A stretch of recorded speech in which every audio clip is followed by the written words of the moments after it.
I'm Seth, and this is Measure Less.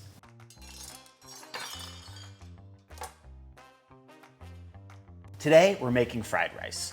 Growing up in San Francisco, I learned to love a well-executed fried rice. That's putting it mildly, really. I'm obsessed. When I started making fried rice at home, though, I became frustrated that I couldn't achieve the same flavor and texture I'd come to cherish from restaurants in Chinatown and the Richmond district. I've now been on a multi-year journey to crack the code, and I think I'm 80% there. In the process, I've developed the 4 commandments of fried rice. Commandment 1, thou must use a proper wok and high heat with small batches of food. The biggest single factor to achieving awesome flavor is wok hei, which literally translates to breath of a wok in Cantonese. This hallmark of good Cantonese cooking is from intense heat produced by specialized wok burners that pump out 100,000 or more BTUs. Now, unfortunately, most home stoves only produce 10 to 15,000. I actually bought my stove, which is a Blue Star, because it had a 22,000 BTU burner. And frankly, that's still nowhere close to enough. To get around this heat issue, you need to cook in relatively small batches, letting your wok and oil get smoking hot before adding any food. Using a well-seasoned wok allows you to concentrate this heat further and move your food around constantly to avoid burning. Commandment 2, thou must use day-old rice. No exceptions. If your fried rice is turning out gloopy or breaking apart, it's because you used rice that was too moist or incorrectly cooked to begin with. I may actually make a whole video just on cooking white rice, because frankly, it takes some technique.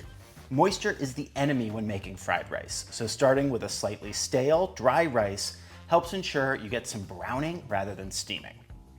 Commandment 3, thou must pre-cook thy proteins and veggies.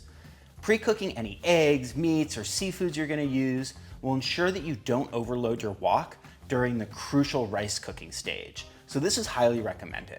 The same goes for any larger or frozen veggies you'd like to add.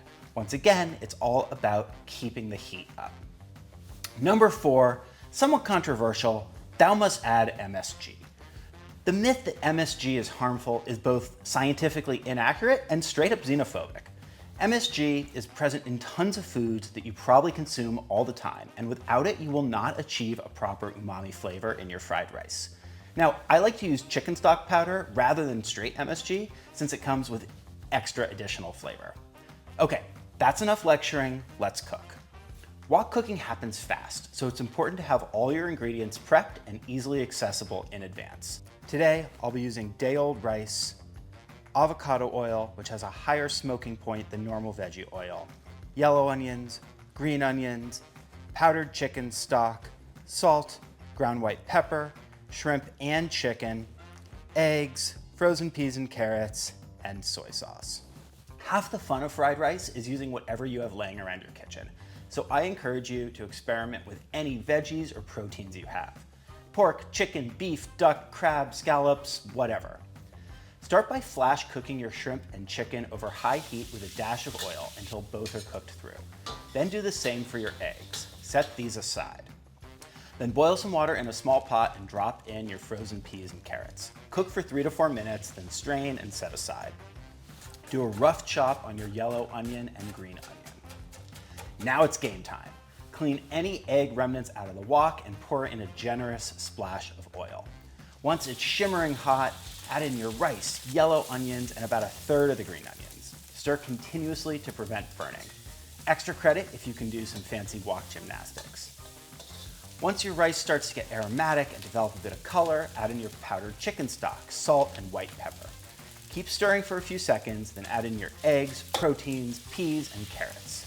Keep stirring for about a minute or 2, then cut the heat and garnish with the remaining green onions. Add a few sprinkles of soy sauce to taste, and you're done. Like this video, follow me on Instagram and YouTube.